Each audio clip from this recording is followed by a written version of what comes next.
So ang atong i-try og solve karon is an ln of a complex number raised to an exponent. So, say for example, kani sa class, kani siya dili man nimo na siya pwede i-diretso og calculator kay mag-math error man. So unsay buhaton nato ron? So again, ang best buhaton is kani siya kanang nasa sulod nato, di ba it's nasa rectangular form. So i-polar nato na siya. Then i-exponential nato na form. Okay? Then again, class, hopefully na remember pa na kay ln of, okay, sige, ano na to na siya, tawag ani, exponential. So na kay 1 plus 3i, wait lang, okay, then shift to 3 para ma-polar. Naka-region ko ha, naka-polar na. Then so meaning to say na kay square root of 10 angle 1.249045772 raised to 20. Okay? Mo ni ang polar, from rectangular na polar, then i-exponential na po na to siya, na kay ln of square root of 10 e raised to 1 point, kana siya copy paste lang, I. Okay? Then raised to 20. Okay, so na-exponential na siya. Ang next na buhaton is, okay, remember class, na ln of a raised to r is equal to ln of a plus ln of b. Tama? So, we need to say na kay ln of square root of 10 plus ln of e raised to 1 point e. Gina-full na ko ha na decimal places tanan. Okay, para exactly na tong answer kung i-search nyo sa internet ba, para dili mo malibog. Okay? Ana, raised to 20. Okay? Wait lang ko lang. So, nanakay na no. Then, di ba kani siya class, pwede man ni siya mababa. Kani exponent dire pwede man nato mababa dire So, mahimo siyang ln of square root of 10 plus 1.249 ln of e raised to 20. Tapos, di ba, ln of e is equal to 1 lang man. So, ang mabilin this time is ln of square root of 10 plus 1.249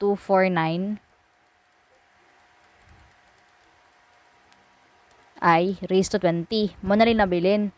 Pero dili pa rin na to siya pwede makalculator again ha. Kay mong calculator kutob lang sa raised to 3 ang iyahang kaya buhaton.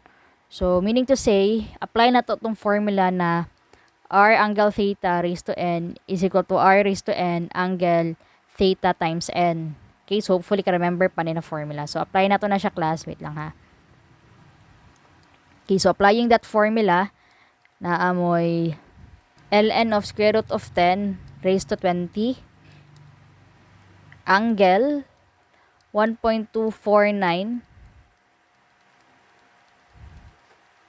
wait lang, wala na yung I. Okay, so 45722 ay 772 times 20. Okay, applying this formula lang, mao ni siya. So pag calculate ninyo ana, try na to ha. Sorry, mali data class. Okay, so mali. Erase na to ni. Okay, so i-apply lang nato ni na siya na formula. Okay, pero before na to siya ma-apply na formula, kani pa manggod is naka-rectangular form. So, kailangan na to siya i-convert to polar sa. So, convert sa na to siya polar.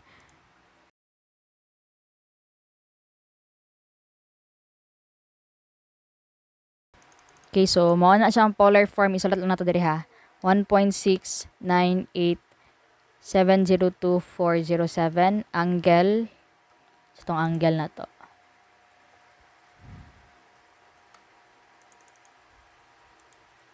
So, angle 0.82610044415 raised to 20. Okay, then since kani is naka-polar form naman, pwede na to ni siya ma-apply na formula.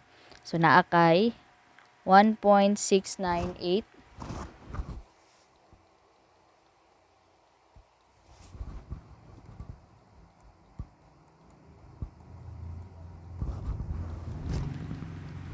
okay, then apply lang ni na formula class. Then, diretso na sa calculator. So, naa kay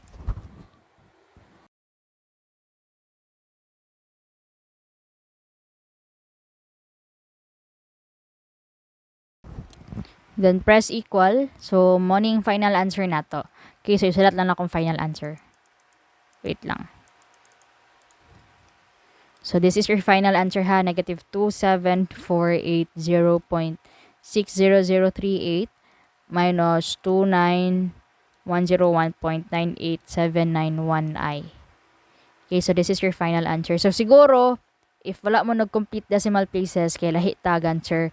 So kanilang inanay siyang answer na to, kay nag-complete decimal places ta. So basig nag-round off man good mo. So recap lang nako ha, ang steps na inyong i-follow pag mag-solve mo. So again ha, if na kay ln of a complex number raised to a certain number n, so kani siya is kailangan man good mawala na tong ln. Dapat walay imaginary number sa sulod sa ln.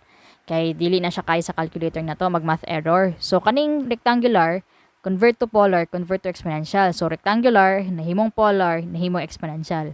Okay, then applying this one, kani siya natagak, ay dili. Yes.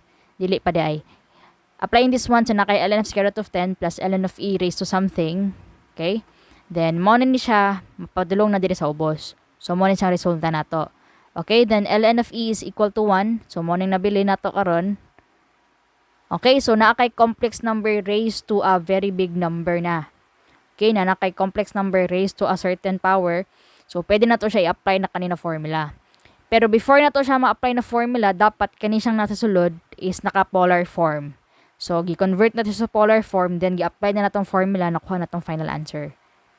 Okay, so, mao lang to for this video class.